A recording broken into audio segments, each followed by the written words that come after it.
At 17, my entire world was destroyed in my stepfather's study. They used my pregnancy against me, framing me for stealing $50,000 with a forged bank statement. The worst part? My boyfriend, the boy I loved, looked my powerful stepfather in the eye and called me unstable to save himself. They threw me out with nothing but cash and the clothes on my back. They thought they had crushed Samantha Dean. They had no idea they just created their worst enemy. Before I tell you how I took back my name and destroyed their empire, let me know where you're watching from in the comments. Hit that like and follow button, because if you've ever been betrayed by someone you trusted, you're going to want to see what happens next. I stood in the grand ballroom of the Collins estate, my champagne flute trembling in my hand. The annual Aspen Creek Founders Gala was in full swing, chandeliers casting golden light over the elite of our mountain town. My emerald dress clung to me, heavy with expectations I could never meet. At 17, I was Samantha Dean, the stepdaughter of Mayor Richard Collins, a name that marked me as an outsider in this polished world. My mother, Amelia, died when I was 6, leaving me to navigate this family where I was both a prop and a stranger. Richard's voice boomed across the room, charming the crowd with stories of Aspen Creek's legacy.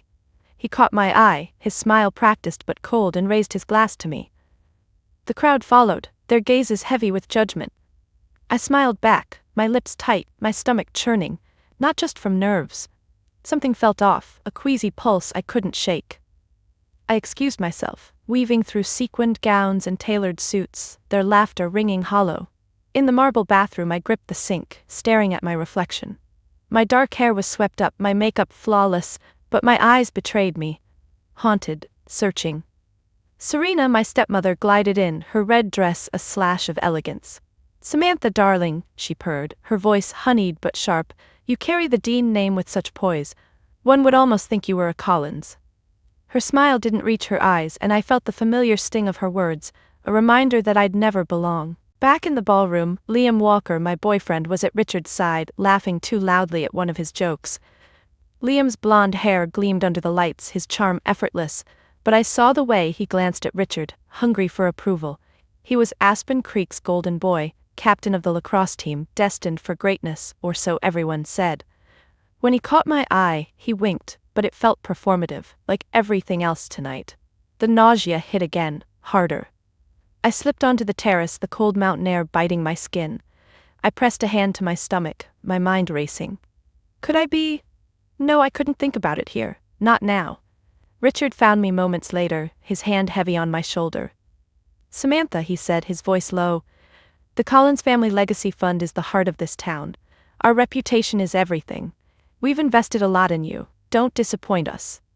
His grip tightened, not enough to bruise, but enough to make my heart race. I nodded, my throat tight, and he released me, returning to his adoring crowd. Inside, I was unraveling. The Dean name was a chain, marking me as different, unworthy. I glanced at Serena, who watched me from across the room, her eyes sharp, calculating. I didn't know it then, but that look was the first crack in the gilded cage I called home. The test was positive. I sat on my bathroom floor, the plastic stick trembling in my hand. 2 pink lines, stark against the white. My heart pounded with a mix of fear and hope. Liam and I could leave Aspen Creek, start fresh, away from the Collins' suffocating grip. I imagined telling him, his arms around me, promising we'd figure it out together. I tucked the test into my drawer, planning to find him after school, but I never got the chance. That afternoon, Richard's voice echoed through the intercom, summoning me to his study. I stepped inside, my sneakers silent on the hardwood. Serena stood by the window, her arms crossed, her face unreadable. On Richard's desk were papers, bank statements, a withdrawal request with my name scrawled across it in a handwriting that wasn't mine. My stomach dropped. "Samantha," Richard said, his voice ice-cold, "care to explain why $50,000 from the Legacy Fund is now in an offshore account?" I stared, my mouth dry. "I didn't," I started, but Serena cut me off. She held up the pregnancy test plucked from my trash. "It all makes sense now," she said, her voice dripping with disdain. "A Dean, through and through. Got yourself in trouble and thought you'd steal to run away and hide your shame." I felt the room tilt. "No," I whispered, "I didn't do this," but Richard's eyes were steel. "You've disgraced us," he said. Then Liam walked in, his face pale, his shoulders hunched. I reached for him, desperate. "Liam, tell them." But he wouldn't meet my eyes. "She's been unstable," he mumbled, his voice shaking under Richard's gaze. "Possessive. Maybe she trapped someone else, needed the money." My world shattered. My Liam was lying to save himself. I wanted to scream, to shake him, but my voice was gone. Serena's lips curled, a predator's smile. Richard stood, his face a mask of fury. "I gave you the Collins name in spirit," he said, "but you've defiled it. That bastard child is not welcome here, and neither are you." His hand cracked across my face, the sound echoing in the silent room. I stumbled, my cheek burning. He threw an envelope of cash at my feet. "Get out before I call the police." I grabbed my backpack, my hands shaking as I stuffed in clothes, my mother's locket, anything I could carry. The cash burned in my pocket as I ran from the house, their voices fading behind me. The mountain air was sharp, but it couldn't cut through the fog of betrayal. Liam's words echoed. Unstable, possessive. My own boyfriend had sold me out. Serena's accusation, Dean, through and through, rang in my ears. I was alone, pregnant, and branded a thief. The life I'd known was gone, and I had nowhere to go. The bus station was a gray blur. Fluorescent lights flickering above me. I sat on a bench, my backpack clutched to my chest, the cash envelope crumpled in my pocket. My cheek still stung from Richard's slap, but the real pain was deeper. A hollow ache where hope used to be. Aspen Creek's streets were quiet, the mountains looming like silent judges. I was 17, pregnant and homeless. The world felt too big, too cruel. A woman's voice broke through my haze.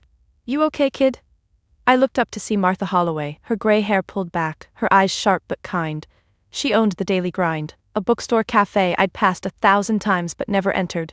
Her coat was dusted with snow, her face lined with a life I couldn't imagine. "You look like you've seen better days," she said, softer now. I didn't answer.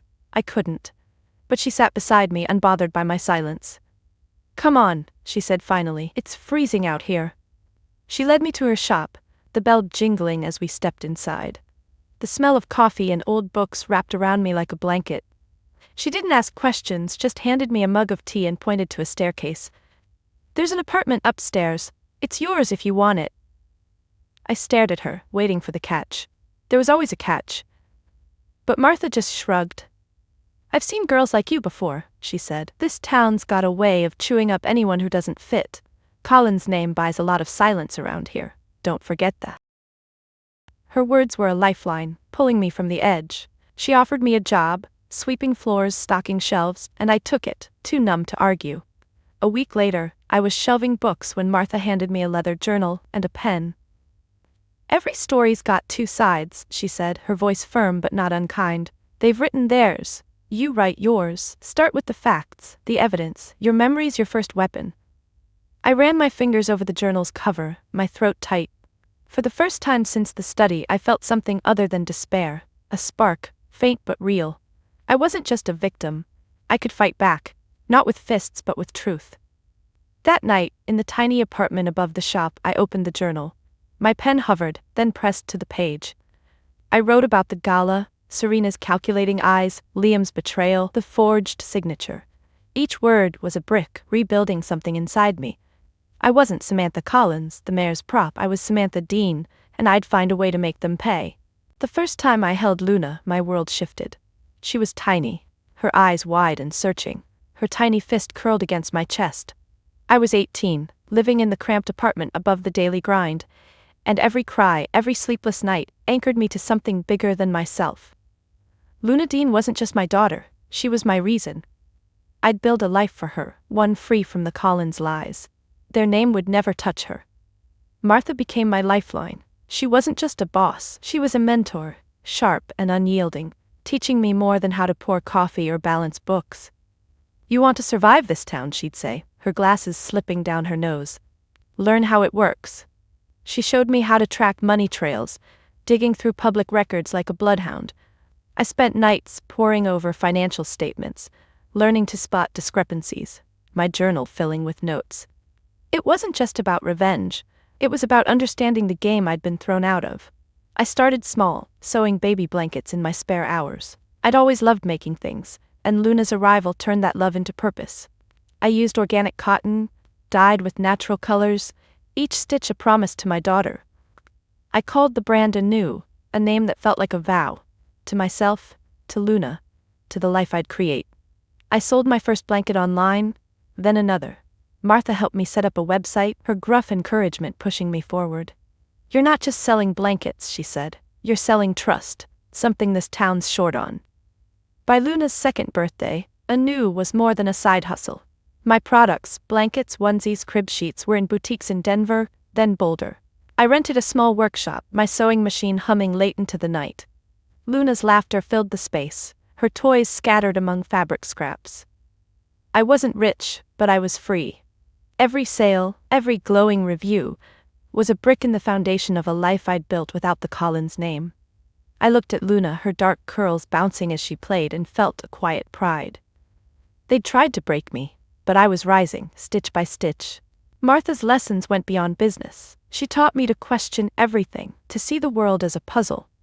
I started digging into the Collins family legacy fund, not out of anger but curiosity. Why frame me? What were they hiding?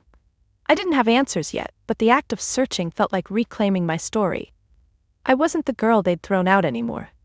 I was Samantha Dean, mother, creator, survivor. Luna was 5 when the past came knocking.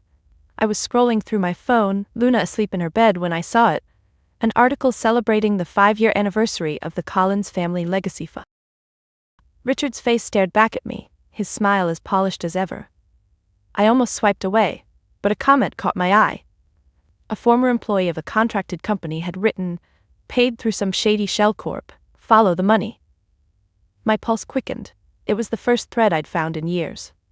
I opened my journal, now worn from use, and started digging. Martha had taught me how to trace corporate records, and I spent nights cross-referencing names and dates. The Shell Corporation led to a maze of holding companies, but one name stood out. Pinnacle Development, a major land developer. I remembered the whispers from 5 years ago, a luxury resort project approved by Richard's office, controversial for its environmental impact. The timing was too perfect. The deal was finalized months after I was exiled. I dug deeper, my heart pounding. Pinnacle had paid consulting fees to a company owned by Liam Walker's father. The payment started just before Liam betrayed me, claiming I was unstable. I sat back, my hands shaking. Liam hadn't just lied, he'd been bought. The realization wasn't painful anymore, it was fuel. I wasn't chasing revenge, I was chasing truth. The Collins family had built their empire on lies, and I was going to tear it down. I started cross-checking public records, my skills sharper now. The resort deal had been rushed through with questionable permits and hushed-up protests. Richard's signature was on every document, Serena's influence lurking in the background. I wrote it all down, every connection, every date. My journal wasn't just a record anymore, it was a weapon. I looked at Luna's sleeping form, her chest rising and falling, and made a silent promise. This wasn't just for me, it was for her, for the world she'd grow up in. The spark from Martha's gift had grown into a flame. I wasn't afraid anymore. I was ready to pull the thread and see how far it unraveled. I needed proof, something solid. Using a business meeting with a new city official as cover, I got access to Aspen Creek's municipal archives. My hands shook as I sifted through dusty files, my new business card giving me just enough legitimacy to avoid suspicion. Late in the afternoon, I found it, a hidden ledger, buried in a mislabeled folder. It detailed payoffs from Richard to city council members, greasing the wheels for Pinnacle's resort deal. Names, dates, amounts. It was a map of corruption, and my name was nowhere on it. That night, I sat in my workshop, Luna asleep upstairs. I pulled out my mother's locket, the only thing I had left of her. Serena had thrown it at me during my exile, her voice dripping with scorn. I'd worn it every day since, a talisman of survival. My fingers brushed the silver, and something clicked. A false back. I pried it open, my breath catching. Inside was a micro SD card, small and unassuming. I plugged it into my laptop, my heart racing. The files were encrypted, but I'd learned enough from Martha to crack them. They were my mother's, Amelia Dean's, from before she married Richard. An accountant, she'd documented Serena's early financial schemes, petty frauds that hinted at bigger ambitions. One file mentioned Richard, noting his ties to developers who held leverage over him. The final file was an audio recording. I clicked play, and my mother's voice filled the room, soft but steady. If you're hearing this, my love, it means they showed their true colors. Trust your name, Samantha. Dean means strength. He can't take that from you. Tears streamed down my face. I hadn't heard her voice in 11 years, but it was like she was sitting beside me. She'd known, she'd been protecting me, even from the grave. The files were a gift, a legacy of truth. I clutched the locket, my resolve hardening. This wasn't just my fight anymore, it was hers too. I copied the files, backed them up, and added them to my journal. The Collins family had underestimated me, but they'd underestimated Amelia Dean first.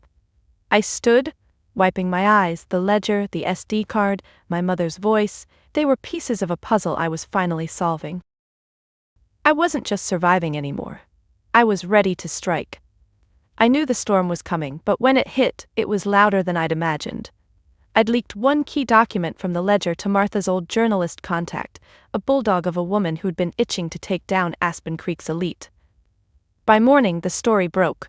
Headlines screaming about Mayor Collins' corruption, payoffs, and the shady resort deal. Social media erupted, and the Collins family's carefully curated image began to crack. I didn't watch the news. I didn't need to.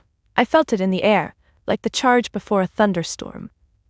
That evening, just after closing a news workshop, I heard the bell above the door jangle.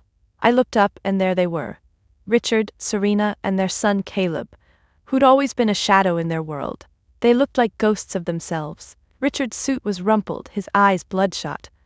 Serena's perfect makeup couldn't hide the strain in her face. Caleb, barely 20, hovered behind them, his hands stuffed in his pockets. The air was thick, heavy with their desperation. "Samantha," Richard said, his voice low, almost pleading. "We need to talk." I stood behind the counter, my hands steady on the wood. I didn't answer, just watched them. Serena stepped forward, her heels clicking. "You've made a mistake," she said, her voice tight. "This can be fixed. We'll clear your name, say the theft was a misunderstanding, we'll set you up for life, money, anything you need, just retract the leak, destroy the evidence." I let the silence stretch, my eyes moving from her to Richard. He nodded, his jaw tight. "You don't want to ruin us," he said. "We're family." The words stung, but not like it used to. I reached for my phone, my movements slow, deliberate. I tapped play, and my mother's voice filled the shop. "If you're hearing this, my love, it means they showed their true colors. Trust your name, Samantha. Dean means strength." Serena's face went white, her lips parting. Richard froze, his eyes darting to the phone like it was a bomb. The recording ended, and the silence was deafening. I looked at them, these people who tried to erase me. "You're not my family," I said, my voice calm but unyielding. "You never were." Footsteps pattered behind me, and Luna ran out from the back, her dark curls bouncing. She grabbed my leg, peering up at the strangers. "Mommy," she said, her voice clear, "who are they?" The question hung in the air, simple and devastating. They weren't her family either. They were just people, small and broken in the face of the life I'd built. Serena's hands trembled as she reached for Richard's arm. Caleb looked away, ashamed. Richard opened his mouth, then closed it, his shoulders sagging. They turned and left, the bell jingling as the door swung shut. I held Luna close, her warmth grounding me. The storm had come, and I'd faced it, not with anger, but with truth. I'd won, not by destroying them, but by standing unshaken. The fallout was swift. The state investigation widened, and the Collins family unraveled. Richard resigned in disgrace, his re-election hopes buried under a mountain of evidence. Serena's socialite status crumbled, her charity galas replaced by courtroom appearances. Caleb left town, his name tainted by association. The story of their corruption and my framing became a statewide scandal, whispered in coffee shops and shouted on newsstands. I didn't read the articles, I didn't need their validation, the truth was out, and that was enough. Reporters called, begging for interviews, but I turned them away. Through a lawyer, I released a single statement: the truth has been provided to the proper authorities. My focus remains on my daughter and my business. I wasn't their victim anymore, and I wouldn't let them make me a spectacle.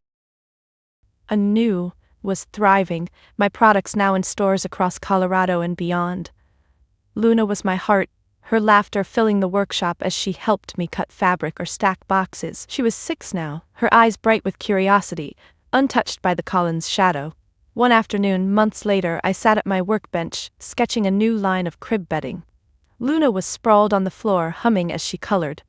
Martha walked in, carrying coffee and a bag of croissants. "You're a menace with that pencil," she said, her grin softening her sharp edges. She set a cup in front of me, her eyes lingering on the open journal on my desk. It was new, the old one tucked away, its pages full of the truth that had set me free. The sun streamed through the window, painting the room gold. I looked at Luna, her crayons scattered, her face lit with focus. My mother's locket hung around my neck, warm against my skin. The past wasn't gone, it never would be, but it didn't own me anymore. I'd built something better, something real. Anew wasn't just a business, it was a promise kept, to Luna, to my mother, to myself. I picked up my pen and turned to a fresh page in the journal. The future stretched out, bright and uncharted. I didn't know what came next, but I knew it would be ours. Luna looked up, her smile a mirror of my own. "Love you, Mommy," she said, and I felt it, a quiet, unshakable peace.